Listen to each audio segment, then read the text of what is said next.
Sven Kums vindt rest in een boek. Snitswiet Zwart bleef mooidwaan om de kop. En Kjeld en Huddewien domineren Frieske woordenklassieker. Dit is de sport van man die 16 april.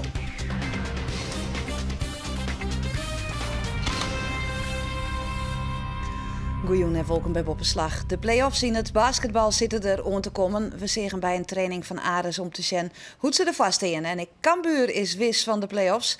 We zorgen kwart waarom op de wedstrijd van Vreed. Dat en oorsportnijs het komende jelloeren. Na de 4-2 winning van Sneun op NEC docht sportclub Heerenveen nog hield iets mooi in de strijd om de boppes te plakken. Ontnota is het een succesvol seizoen voor Heerenveen. En een van de belangrijkste redenen dat het nou volrint is Sven Kums. De Belg kwam in de simmerstopoer van het Belgische Kortrijk en zorgde voor rest in de ploeg. Sven Kums is een spulverdealer, een man uit Oersjoch, de man van de mooie paaskes en de verfijnde traptechniek. Maar een soort mensen zullen Kums herinneren toch deze lullige goal in FC Utrecht. Kums leverde zelfs een bijdrage aan de dikke vandalen.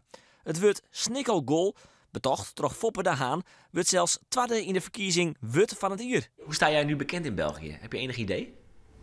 Nee, geen idee.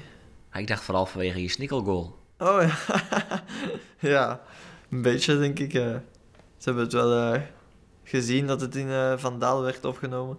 En ja, ik denk dat dat is. We binnen in Nagelen, het wemplak van Sven en zijn vriendin Carolien. De meeste spelers van Heerenveen kiezen het algemeen voor een hotelkamer, een hoeske dicht bij het trainingscomplex Squatterwoord of van een plakje in de stad als Grains. Maar zo net Sven Kums. Hij wen het in de Noord-Eerstpolder. Krijgt boeten het dorp Nagelen in dit opvallende project in Schokkerhaven. Zijn vriendin studeert in Amsterdam en daarom kiezen ze voor een plakje krek tussen Heerenveen en Amsterdam in.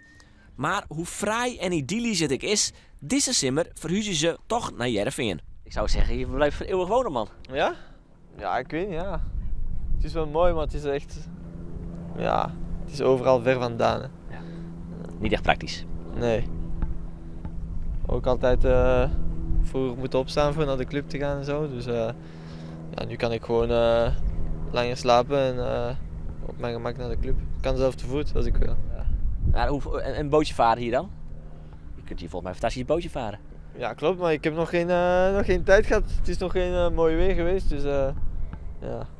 Het zal niet voor dit jaar zijn, denk ik. Het is hier altijd slecht weer, hè? Ja, klopt. Sven is net een man van de drokte. Hij kiest vooral voor de rest. In een boek bijgelijks, want de Belg mag graag lezen. Twilight, ken je Twilight? Ja. Dat zijn jouw boeken, Twilight? Ja, ik vind het wel goed, ja. Spannend. Ik had de eerste 2 films gezien. En ja, nu heb ik de 4 boeken gelezen. Maar de boeken gaan verder als de films, hè. Ja. Dus ja, goed boek. Maar in je vrije tijd lees jij graag? Ja, op de club ook, als we 2 trainingen hebben of zo. En ja, daartussen moet er gerust worden, dan lees ik een beetje. En zijn dat dan, Twilight is een beetje science fiction, mag je wel zeggen, hè? Zijn dat dan het type boeken die je graag leest? Of? Nee, het is de eerste science fiction die ik lees eigenlijk. Oh. Ja, normaal is het biografies ook. Deze was de laatste. Ja. X Lata was een goed boek. Hij is gek, hè? Ja, hij is helemaal zot. Maar hij is wel... Niet met jou te vergelijken, denk ik, of als ik dat zo een beetje inschat. Nee, maar ja, het is gewoon zijn manier van doen, denk ik. Hij is gewoon wie hij is, denk ik. En ja, het is gewoon anders dan ik. En zo binnen er bij de club meer spelers die graag een boek lezen. Jullie hebben echt een beetje een boekenclubje dus. Ja. Zomer leest veel, Bas leest veel. Victor ook. En dan Brian een beetje. Ja. Dat zou je niet verwachten bij voetballers. Maar misschien heel simpel van mij gedacht. Nee, klopt, maar ja, we moeten toch iets doen als we daar zitten. Dus ja, lezen we maar een boek, hè. Of dat nou de rest van Nagelen of dat van een boek is, Sven vaart er blijkbaar goed bij. Want het gaat goed met de Belg bij Heerenveen. Sterker nog, bij de komst van de controlerende middenvelder had de ploeg voen wat het vriendenseizoen zou miste. Kums brengt rest in de ploeg en steert vaak onder basis van een succesvolle aanval. Ja, ik probeer elke wedstrijd mijn best te doen, gewoon voor de ploeg. En ja, gewoon hartstikke goede voetballers, veel individuele talenten. En ja, we moeten ook een beetje de balans houden en dat probeer ik te doen. Ja, wat zijn jouw kwaliteiten? Ik denk gewoon de ploeg beter laten voetballen, niet speciaal doen. Gewoon ballen afpakken, inspelen en de offensieve spelers zo goed mogelijk aan de bal laten komen. Zodat zij hun actie kunnen maken. Dit seizoen gaat het dus met Sven Kums een stuk beter met Heerenveen. Lang had de ploeg zelfs meedien om de titel. Toch de keiharde 4-0 nederlaag in Ajax is Heerenveen nou likwijls kansloos voor het kampioenschap. Hebben jullie een tikje daarvan gekregen? Ja, een kleintje toch. Ik denk omdat we er zo naar uitgekeken hadden. En het was gewoon een mooie kans om iets tegen Ajax een goed resultaat te halen. En het was gewoon klaar na 3 minuten. Dan nog een opvallend feitje. De Belgische collega van Kums, Van der Bussen, had een hoen en zijn naam is Louis. Maar ook Kums had een huisdier. Wie is dit, Sven? Louis. En Louis houdt van broccoli. En dan is er ook nog Nijs, want Jan van Erven houdt op 1 juli van dit jaar op als directeur commerciële zaken bij Sportclub Heerenveen. Dat is van de middag bekendmaken. Van Erven had 12 heel hier bij Heerenveen in het Zienstwest. Nevens een passenbericht van de club vindt Van Erven het tijd voor een nieuwe uitdaging en hij zelfs bevestigt dat. Directeur Robert Veenstra wil geen commentaar aan. En Bas Dost is in onderhandeling met een Duitse ploeg, zij bevestigt zijn zaakwaarnemer. Nevens Oren Media zou de spits van Heerenveen en topscorer van de Eredivisie met Wolfsburg praten, maar dat wordt net bevestigen. En Sportclub Cambuur kan hem voor het 4e jaar op rij opmaatje voor een mogelijke promotie naar de Eredivisie. De Ljouters woen vreed knap met 3-1 van Helmond Sport en stelden hem met de play-offs veilig. Nou, een goed jaloeren neemt Cambuur de vastsprong. Een krees oerstapje van Marco van der Heijden en Martijn van der Laan zit de bal onbedadelijk hut achter keeper Sengier. En krijgt voor het skoft wordt het dek 0-2. De vastzet is op maat van El Macrini en Barto. Mooi kopbaltje. En dan is het dus 0-2. Een comfortabele vastsprong voor de Ljouters. Die het nog mooier wordt. De uittrap van Bizot in de tweede helte. Barto kopt hem terug op Skepers. Die is op snelheid er voorbij en scoot de 3-0 binnen. En dan kan het vanzelfs net meer mis. Al docht Helmond Sport nog wel wat waarom. Guvens, maar de inzet wordt pakt door Bizot. Rebound voor Kwekel op de lotte. En in tweede instantie is het Grabovac die het al maakt. 3-1, maar Cambuur wint en is wis van de play-offs. Ja, daar is het allemaal om te doen geweest. Er zijn vanaf het begin van het seizoen hebben we daar naartoe geleefd. En ik ben blij dat het nu eindelijk binnen is. Dus er staat wat moois te wachten, denk ik. Dat hoop je wel. In de haatklasse van het Snijns amateurvoetbal docht Snits Wietswat het boppenverwachting heel goed. De ploeg van trainer Johan Grote stiet in de top 3. Juster speelden de Snitsers in degradatiekandidaat Babberich. Bij Weenst lokt de topklasse. Maar één ding is duidelijk, mocht Snits de topklasse heli, dan zal het skip maar Yield bepaald net onlezen op Sportpark Tinga. We leven in de realiteit van wat we kunnen doen. En we moeten het hebben van inderdaad jonge jongens, ambitieus, een goed collectief. Een trainer die ook weet hoe die jonge spelers beter moet maken. Dat is het beleid en zo blijven we doorgaan. Of we in de hoofdklasse voetballen of in de topklasse, dat maakt niet uit. Maar eerst maar we zelf nog worden van Babberich. Dat lijkt het ideale tegenstander, want Babberich is een ploeg die 24 jaar lang op hardklasse niveau spelen had, maar nu op het punt van degraderen staat. Dit schotje van Kees Maal is geen enkel probleem voor de keeper van Babberich, André Peters. En zo komen er meer mogelijkheden voor de Snitsers. Op een ei is het smaal, maar waar is keeper André Peters die het ingrijpen kan. Er is alweer veel druk van Snits, maar de Snitsers spelen bepaald net geweldig. Dit is een mooie onval over de rechterkant. En die wordt er dan haast naar inzetten door een eigen speler van Babberich, Sika Okere. De bal dit kijk naast. In zijn nou en dan binnen de mogelijkheden van Babberich. Maar dit is een vrije trap bij Gelieks. Komt achterin voor de voeten van Evert Reumer, maar hij mist. En zo is er een teleurstellende eerste helft. Maar nog een vrije trap van Kevin Huytema. En op een ei is het in tweede instantie André Peters. 0-0 bleef het. Hij zag vooral in de eerste helft volgens mij dat we te veel in die terecht spelen. Te veel direct naar de goal willen. Direct ook allemaal de beslissende paas willen geven. Als je gewoon wat geduldiger bent, dan speel je volgens mij kapot. En dan maak je binnen een half uur een paar goals. Maar dat bleef wel eens uit. En dan wordt het toch nog lastig. Ik heb ook gezegd, jongens, in de rust, ga nou niet tegen jezelf voetballen. En ga dat doen waar we juist goed in zijn. Dat is voetballen. Vanuit een goede organisatie, met vaste mensen. Alleen deze ploeg wilde natuurlijk niet voetballen en die wilde alleen maar tegenhouden. En dat is het goede jocht van een ploeg die dat degraderen staat. Maar zo nou en dan kan Babberich er wel uit. Dit is in de tweede helft een mogelijkheid aan de rechterkant. Kan die bal voorzet worden en komt hij voor de voeten van invaller Mits Legerstee. Zijn schot is echt net geweldig. In Stadion pakt Snits dan het initiatief. Maar deze prachtige onval. Kees Smaal op Robin Huisman de Jong op het randje van Boetenspul. En dan is het de vraag. Is het invaller Freek de Jong of is het Marcelino Merino Morato die het scoort? Het is uiteindelijk Freek de Jong die het beslissende tikkie houdt. En na een oerenspeling komt Snits op een bevrijende 1-0 vastsprong. Babberich dan nog een keer uit een standaard situatie, want daar moest er gevaar van komen. Geesjes is de man die de bal inbrengt. En dan kan er nog een keer inzet worden. En dan wordt er redden op Eline. En zo is er zo nou en dan wat druk van Babberich kant. Het is een cornerrek bij gelijks.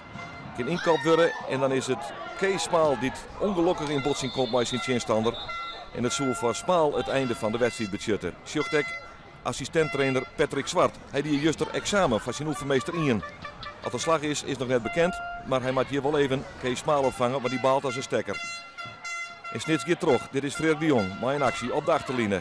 Komt in een drege positie, krijgt de bal toch nog voor. Maar met kunst en vleenwerk kan Babberich die bal voortwerken. En bleef het dus 1-0. En dat bleef het ongeveer met de blessuretijd. Dan is het hier Stefan Geesjes die het aanjagen wordt terug Robin Huisman de Jong. Dat Freek de Jong het duel omgeeft met Frank Burgers in de 16 meter. En de onvierder van Babberich weer net oosterwan als de onvaller van Snits onderuit de Sabelin. En dat betekent in de blessuretijd een penalty voor Snits. En het is Kevin Huytema die het vonnis keurig voltrekt. En zo wint Snits met 2-0 van Babberich. Toch deze penalty van Kevin Huytema. En kan de blik jochten worden op de topklasse. Ja, tuurlijk. Als je daar staat moet je meedoen. Ik vind ook niet, daar moet je ook niet onder stoelen of banken schuiven. Hè. We hebben een goede ploeg. Hè. We hebben een goed voetballende ploeg. Ik vind dat we wat dat betreft ook goed geschouden hebben. En we hebben goede jongens binnengehaald. Ja, daar moet je er ook voor gaan. Kun je met deze ploeg de topklasse in? Dat is de vraag. Ja, dat wordt heel moeilijk. Wij staan niet bekend als een club met het grootste budget. Daar verandert niet zoveel aan. We hebben nu contracten met spelers afgesloten. Die contracten, dat blijven contracten. Die zijn afgesloten. We zullen ons best doen met deze jonge groep zo goed mogelijk te acteren. En ook als het zover komt in de topklasse. Er is geen budget, dus dan zul je het daar ook mee moeten doen met deze jongens. En dit is natuurlijk wel een jonge groep waar nog heel veel rek in zit. Dus wie weet. Maar Safir is het ik nog net. Zo joggen we in de staan. Biekwik 88 stiet boppen om. Met 44 punten uit 21 wedstrijden. De beste papieren had Liekwols voorlopig Alcides. Zij had 43 punten, maar wil een wedstrijd minder spelen en kunnen dus bij winst boppen omkomen. Daarachter komt dan Snits Wietswat met 43 punten uit 21 wedstrijden. Ze staan er wel heel mooi bij. Babberich is nou degraderen. De boppen nog Hogeveen en RKHVV. Juliana 31 is Nijwieke de tegenstander en die staan joggende. Het fietsen dan. De Frieske Waardenklassieker kregen Vlini hier een Frieske winnaar in de persoon van Sipke Sielstra. Hij wierde met de tweede Frieske winnaar naar Sierkjan de Haan van Dokkum en Marcel Bijma van Huddegriep. Ik dit hier ben er weer genoeg Frieske kanshavers. En dus is de vraag, krijgen we dit hier op een Frieske winnaar? Een van de 23 ploegen die het onder start zit is dit team van Koga. Maar Wim Stroetinga van Orde Bekeep. Stroetinga is nog maar krek waarom uit Melbourne van het WK op de baan. En nou, 5 dagen later, wacht het voor hem alweer een zwiere koers. Ja, het fietsen valt nog een beetje tegen. Maar dat gaat wel beter volgende week. Alleen een jetlag, we hebben 8 uur tijdsverschil. Het is nu 5-6 dagen terug. Dus dan valt het allemaal best wel een beetje tegen. Maar hoeven jij dus geen wonderen te verwachten in de Waardenklassieker? Nee, daar ga ik niet vanuit. Een jongen die we vol in de gaten horen matten is deze René Hooghiemster. Hooghiemster riet voor een continentalploeg in Duitsland, waar dat dispensatie kregen om hier deze thuiswedstrijd te rieden. En dit is Jan Bos van Nijwanne. Vrienden hier nog actief voor de topformatie van Jo Piels, maar hij dit hier bewust een stapje waarom dienen. Ja, ik wie net kleren met Jo Piels zelf, want het is een hele mooie ploeg. Alleen nog er komt een stukje extra druk bij en er is ook een stukje verplichting. En ik ben nou wel meer dat ik gewoon lol wil hebben en nou heb je iets meer vrijheid en daar hoor ik wel van, ja.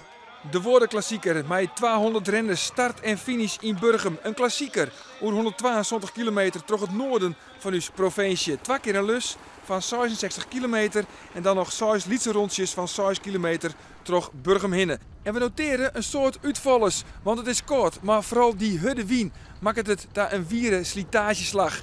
En van de 200 man zullen uiteindelijk maar 44 de eindstreek heljen. Eerst gaan we op naar Bedaard, vol in de wien. En gelijk in het begin van de koers is het peloton dan al versplinteren. Maar hier in de kopgroep teken Piet van der Werf van Deersum. Het peloton valt in stikken uiteen als ze vol in de wien matten, maar op naar Burgum, als ze de wien weer in de reg krijgen, komt alles weer bij elkaar. En dat smiet dan mooie plaatsjes op. Sagier. En alle keren in de kopgroep zitten de molie van Koga van voren. Zij domineren de koers. De mannen in het wit en in het blauw. En dan, als alles weer bij elkaar is, begint alles weer op een nij. Een twaddelus van 66 kilometer op een nij in kopgroep. Maar René Hooghiemster van Drachten ek van voren. En ek Jan Bos, de nummer 2 van vorig jaar van Nijwanne. Het is een kopgroep van Sontje Man. En zij pakken een vastsprong van 1 minuut. En ik zie het Stijgenga zit erbij, de man van Ex-Marre. Maar bij de wien in de reg slag het een achtervolgende groep. Richting Kolmesweg, ik werd de ontsluiting te vinden met die kopgroep. En dan hebben we dus weer een hele grote groep van 32 man. Maar let op, een demarrage. Als we Burgum binnenrieden voor de laatste 6 rondjes. Hier een demarrage. En hij krijgt man mooi van Koga, uiteraard, want zij domineren de wedstrijd. Want van die kopgroep, nou let op Bliekendocht, een beslissende kopgroep van die 6, maar liefst 4 man van Koga en dan nog Peter Koning en Rudy Vriend. Rudy Vriend is de man die het tempo van de molie van Koga het langste bijhoren kan. Maar ja, in een beslissende kopgroep met 2 man van Koga is het vanzelfs Fjordjen Tjin de Bierkaai. Beslissende demarrage, krek voor de finish, komt van Jim van den Berg en hij wint de woordenklassieker. En zo had de ploegentactiek van Koga vertuten dien. Van start tot finish hadden we met de ploeg de koers in de handen. En we wisten ook, er wordt gewoon naar ons gekeken. Maar ja, dat betekent ook dat je, ja wat was het, 170 kilometer eigenlijk op kop loopt te boren. En ja, dat het dan zo uitpakt, ook met 4 op 6 in die laatste kopgroep, dat is natuurlijk prachtig. René Hooghiemster van Drachten eindigt uiteindelijk als 20ste. Hij weer de enige van de Friese leeuw die het van voren ziet en ziet een oermacht van Koga, hoe hij het net bolwerkje. Het is gewoon natuurlijk van mij een beetje gokken. Dat is net oeral op mij springen. En je bij de eerste terugkomst, of bij naar de grote rondes, kwamen we hier mijn kopgroep voor u terug. Daar zit een 2 man van Koga bij. Die woont net mij werken, wie blijkbaar net een goede man. Ja, hij heeft 1 of 2 kansen in mijn kopgroep, maar ik is net bij alles mij springen. Jim van den Berg, hij wint de 8e editie van de woordenklassieker en hij is de opvolger van Sipke Sielstra. Chris Eimers wordt de nieuwe coach van de ijshockeyclub de Friesland Flyers. Eimers, die het aanroende seizoen kampioen was met Geleen, tekent voor 2 jaar. Jeder was er al kampioen met Nijmegen. Nevens Flyers voorzitter Henk Hoekstra past de onstelling bij het beleid van de club om binnen 3 jaar weer mee te doen om de prijzen. Voor de Flyers is Eimers een oude bekende. Als speler en als coach wie hij jeder actief voor het laatst in het seizoen 2008-2009. En tennisser Antal van der Duim uit Vinkegee had sneu het Future-toernooi in het Italiaanse Vercelli op zijn naam skreun. Van der Duim hier in de finale maar 2 sets nodig om Mikael Linzer uit Eersterik te verslaan. Het wie de eerste Future-winst voor de Vinkegeese ritier. En het leverde hem zo'n 20 ATP-punten op voor de Vrood-ranglist, waarmee er nou in de top 300 stiet. En kwoorballer Peter Lagerweg van LDODK maakt sneu bekend dat hij na dit seizoen ophoudt met zijn actieve kwoorbalcarrière. Lagerweg, die 26 is, wie met DOS 46 jeder 3 keer landskampioen. Hij had 2 seizoenen bij LDODK spelen en wil meer tijd voor zijn gezin vrijmaken. En boven dat had het te vaak last van blessures. En dan nog vierleppen, want de voorzitter en de secretaris van het vierlepboen Jelle Roorda en Hans Helmholt binnen opstapt. Bij de mannen hebben we een verschil van inzog over de toekomst. Roorda zocht vierleppen meer als cultuursport, wilst Helmholt stribbet naar meer professionalisering. Oud-lepper Pieter Bult is tijdelijk als interim bestuurder beneemd. Onder zijn leiding moet er een nieuw bestuur komen. De basketballers van Lazo Lekare zetten toonzie uit met de play-offs. De ploeg van trainer Erik Braal eindigt in de competitie op een teleurstellend zegde plak. Maar in de play-offs begint elke keer weer op 0. In een pool met nummer 1 Leiden en nummer 3 Den Bosch moet Ares nou beziekje net laatste te worden om een ronde verder te komen. We hebben snijden op de training hoe Ares haar kansen inschat. Na een sterke seizoenstart met winst op landskampioen Leiden en de nummer 2 Greens zaken Ares naar de Christ 4 weerom. Het 6e plak in de competitie is likwijls precies genoeg om mee te doen in de play-offs. Het doel om bij de beste 4 te eindigen kan dus nog heller worden. Het begint weer opnieuw. Dus we beginnen in de pool van 3. Dat is nieuw dit jaar. En de eerste 2 die gaan door. Alleen we zijn natuurlijk als 6e geëindigd. Dus we hebben de nummers 1 en 3 als tegenstander. Dus we spelen tegen Leiden en Den Bosch, 2 titelfavorieten. Dus het wordt een hele zware dobber. Maar waarom niet? Dus wie gaat eruit? Nou, één van de andere 2. De play-offs bestaan uit een hele competitie. In dit geval zijn de nummers 1 en 3 Leiden en Den Bosch. En dan is de grote vraag aan Aris. Wat binnen dan de kansen zijn de toppers uit de competitie? Net zo goed als die van hun eigenlijk. Want zoals ik zei, we hebben iets minder seizoen gehad. Maar nu begin je in principe weer op 0. Ik bedoel, zij moeten een keer hier spelen, wij moeten een keer daar spelen. En wat dat betreft is er ook geen thuisvoordeel. En, we hebben een aantal keer tegen ze gespeeld. En ja, we geloven er gewoon in. En, ik denk dat we wel gaan proberen om voor een verrassing te zorgen in de play-offs. Ja, er is het een en ander verhoren hier, want een nieuwe coach, net de minste. Hij wordt zien als een van de beste trainers van Nederland. Ambitieus en de seizoenstart wie ik heel goed. Maar wat is er daarna gebeurd? Ja, we zijn weggezakt op een of andere manier. We begonnen inderdaad, wat je zegt, we begonnen heel goed. We wonnen van Groningen, we wonnen van Leiden, we speelden echt goede wedstrijden. En eigenlijk is na januari of in januari in 2012 is het gewoon in één keer bergafwaarts gegaan. We kregen blessures, we kregen wat problemen. We kregen een nieuwe speler die ingevoegd moest worden in een nieuw team, in het team wat niet draaide. Ja, en toen hebben we gewoon heel veel wedstrijden verloren. En gelukkig wel de laatste maand gaat het beter. Het begint weer wat te draaien. Dus misschien net op tijd weer klaar voor de play-offs. Ondanks de teleurstellende uitslagen die we hebben gemaakt in het seizoen, is er wel weer een hele nieuwe ronde. Ik bedoel, dat is het leuke aan basketbal. Iedereen staat weer op 0 en iedereen heeft weer evenveel kans. Een nieuwe competitie. En daar moeten we dan ook met zoveel mogelijk positivisme en met echt het idee van we gaan een nieuw seizoen draaien of een nieuwe competitie in. En daar proberen het maximaal uit te halen. Dit is Brandon Rosell, de nieuwste speler van Aris. Hij speelt nog maar zo'n 6 weken bij de selectie, maar had al een heel soort zin om de play-offs. Rosell is 23 jaar, is zijn eerste jaar als prof in het buitenland, maar denkt kansen te hebben in de play-offs. We're just going to play for the road to the championship. You know, that's our goal, to make it to the championship. We have an opportunity here in the playoffs, no matter if we're 6th or 5th or 4th, it doesn't really matter. You know, we have the opportunity to make it to the championship. We're just going to fight to get there. Je bent als nummer 6 gekoppeld aan de nummers 1 en 3, ja. Leiden en Den Bosch. Pittig?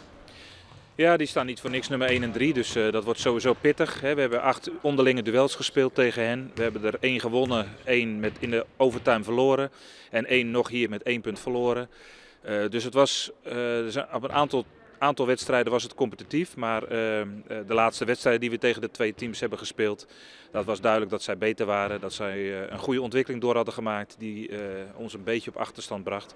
Dus we moeten een aantal dingen anders gaan doen en daar zijn we druk mee bezig. Ja, de play-offs zijn eigenlijk de belangrijkste wedstrijden van het seizoen. Als we nu goede wedstrijden neerzetten, dan dat telt gewoon. Dat is wat telt, dus dat is wat mensen zullen herinneren en daarom kunnen we nu nog een hoop goed maken. Can we expect a surprise from Aris? Yeah, I mean, any team, you can expect a surprise from any team right about now, but hopefully my team is one that brings a surprise out during the playoffs. Ja, en dan wil iedereen thuis altijd weten, hoe groot binnenkansen? Ja, de bal is rond, zeggen ze altijd, ook bij het basketbal. Het belangrijkste is dat je 2 thuiswedstrijden, dat je die 2 gaat winnen. Dat zou heel mooi zijn, als je die allebei wint, dan ben je eigenlijk al heel ver. Dan ben je eigenlijk al bijna bij de eerste 2 van het poeltje van 3. En dat moet hier ook lukken. In Kalverdijkje zijn we altijd redelijk onverslaanbaar gebleven. En je moet hopen dat je een keer dat je een hele goede uitwedstrijd speelt, of in Leiden of in Den Bosch. Het wordt heel moeilijk, maar niks is onmogelijk. Zij is dat. En komende toons begint Aris uit in Den Bosch. Oren weekend speel je de Leeuwters op Tiesday en toonsday in het Kjellediekje in Leiden en Den Bosch. En ons de sport van deze man die 16 april. Toonsday dan ben we er weer. Dan is beachvolleyballer Richard Schuil te gast en hij neemt zijn familie mee. En ook dadelijk ski je Shen uit naar zijn jood. Erik Henema door de doorliepen. En ik wens je nog een heel noffelijke jongen. Doeg, kom maar binnen Erik.